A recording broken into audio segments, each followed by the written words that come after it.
એ વાત ઈ કરતો તો આઈની વાત નથી, આની તો કોકે એને આમી અધૂરી માહિતી આપી જાય ને આ ટેવ વાળો માણસ છે, આની ટેવ જ આ છે. એને જેટલા જગદીશભાઈ પ્રશ્ન પૂછ્યા કે આ હું હતું તો એના હું તમને કહી દઉં કે 1997 ની અંદર આ જગ્યા ટ્રસ્ટની આ પણ પ્રાઇવેટ ટ્રસ્ટ હતું, આ કોઈ પારિવારિક ટ્રસ્ટ હતું, એમાં પણ 3-4 જણા ઓફ થયા. એ સમયે પ્રત્યુષના ફાધરે મને બોલાવીને એમ કીધું કે ગિરીશભાઈ હવે આમાં પણ જયારે આ મંદિર છે, શિવનું મંદિર છે, હવેલી છે, તો આના માટે પણ કંઈક દર મહિને લાઇટ બિલ આવે, પૂજારીનો ખર્ચો હોય. એ સમયે એના ફાધરે મને ટ્રસ્ટીમાં લીધો હતો. એક વાત, આ તું જેમ ભવનાથના મંદિરમાં ચડી બેઠો, ભૂતનાથના મંદિરમાં ચડી બેઠો, તારે માં અંબાજીનું મંદિરમાં તું ચડી બેઠો, આ એવું ટ્રસ્ટ નહોતો. મારું પોતાનું ફાધરે બનાવેલું ટ્રસ્ટ હોય ને એમાં કોને લેવો એ મારા ફાધર નક્કી કરે અથવા મારા ભાઈઓ નક્કી કરે. તો આના ફાધરે ને એ પણ કહું છું, જેમ બોલ્યો ને કે બંગલો બનાવીને અંદર હોય કે બંગલો આથી ને 27 વર્ષ પહેલા એ હરાજીમાંથી ને જગ્યા લીધી હતી. રાજકોટ કમિશનરે એનો ઠરાવ, ચેરિટી કમિશનરે જે હરાજી બહાર પાડી હતી એનો ઠરાવ દસ્તાવેજ થયો છે, એનો ઠરાવ, એ બધું પણ તમારે જયારે જોઈએ ત્યારે મારી પાસેથી તમારે લઈ જવાનું. હવે મેઇન વાત આવે છે કે મયારામ બાપુના આશ્રમની.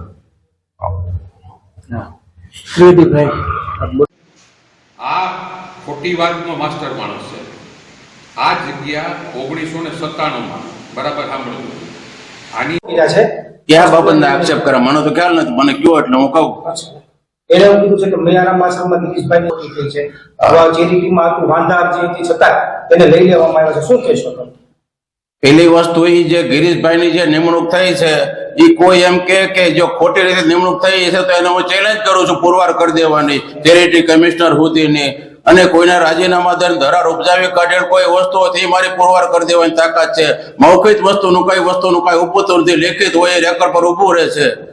એ સિવાય કોઈ અમે કોઈને કોઈ દબાણ રાજીનામા લીધા નથી. જે કાંઈ કાયદાકીય પ્રોસિજર કરી બહુમતી ઠરાવથી મંજૂર થયેલી પ્રવૃત્તિ છે. જે તે વખતે તનસુગીર બાપુ પણ હાજર હતા અને એમણે એમ કીધું કે ભાઈ આ સારા માણસ લઈ લો, આપણા સહયોગમાં થશે. ખાસ કરીને મહેશગીરી બાપુ જે આક્ષેપો કર્યા છે એનો શું કહેશો તમે?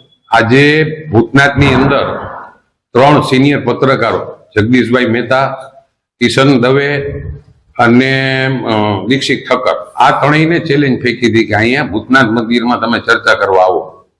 પેલા વખત આ જે પદ્ધતિ હતી ને 12 બોર્ડ મારવા, હરેક વાતના જવાબ હોય. તમે પણ મને જયારે પૂછો છો ત્યારે મારે જવાબ દેવો જ જોઈએ.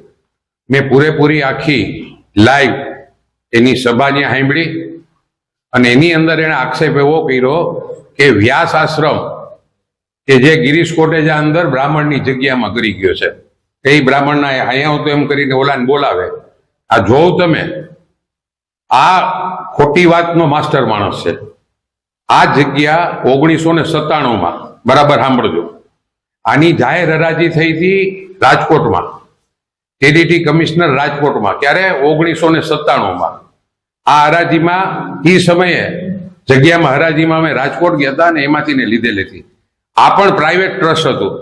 આ કોઈ આવા જે તું બધાની ઉપર ચડી બેસે જ ને એવું ટ્રસ્ટ નહોતું. આની કાયદેસર 1997 હરાજી થઈ હતી. એની બધી નકલ છે. ચેરિટી કમિશનરે જે હરાજી બહાર પાડી હતી, હરાજીમાં જે ગયા હતા, પછી હરાજીમાં જે ભાવથી અમે લીધી, આ એના માલિક છે. માલિક એટલે આના દાદાએ, પ્રત્યુષ મારી પાસે બેઠો જ નહીં, એના દાદાએ આ જગ્યા 1997 હરાજીમાં બહાર પાડેલી હતી. એનો જવાબ પ્રત્યુષ જ આપશે. બીજી વાત, એને મયારામ બાપુના આશ્રમની જે વાત કરી, તો મયારામ બાપુના આશ્રમની મારા બંગલાની બાજુમાં જ છે. એની પોઝિશન તમે જો તો અત્યારે 60 છોકરા ભણે છે. હાવ ગરીબ ઘરના છોકરા, અમુકની કોઈ ફી પણ નથી ભરી શકતું, મા બાપ વગરના છોકરા તેની ફી પણ. એવી પોઝિશનની અંદર જયારે મનસુખભાઈ વાજાઈને મને વાત કરી, અમે એક સુરતની પાર્ટી પાસેથી ને 60 લાખ રૂપિયા દઈને આખું છોકરાઓને રહેવાનું હોટલમાં રહેતા હોય ને એવું સરસ બિલ્ડિંગ બનાવી દીધું. આજે પણ દર મહિને આટલી 37 ગાયો છે અને 60 છોકરાની ત્યાં આવક તો છે નહીં કોઈ. આના ખર્ચા ઉપાડવા માટે થઈને મનસુખભાઈને જે તે વખતે મને એમ કીધું કે ભાઈ ગિરીશભાઈ એવી પોઝિશન છે ખરાબ, તમે આવો ને ટ્રસ્ટીમાં. મેં એને પેલા પણ ના પાડી હતી અને એ ટ્રસ્ટીનો એ લોકોએ સર્વાનુમતે મારો ઠરાવ કર્યો. આ મનસુખભાઈ વાજા, આ પ્રત્યુષ છે. પ્રત્યુષ મેઇન વાત જે આપણી વ્યાસ આશ્રમની છે આજે પણ ઈચ્છે પોતે.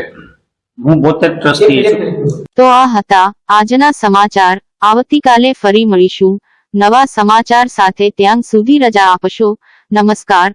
અને હા, અમારી ચેનલને લાઈક કરી, શેર કરી, સબસ્ક્રાઇબ કરી અને કોમેન્ટ જરૂર કરશો.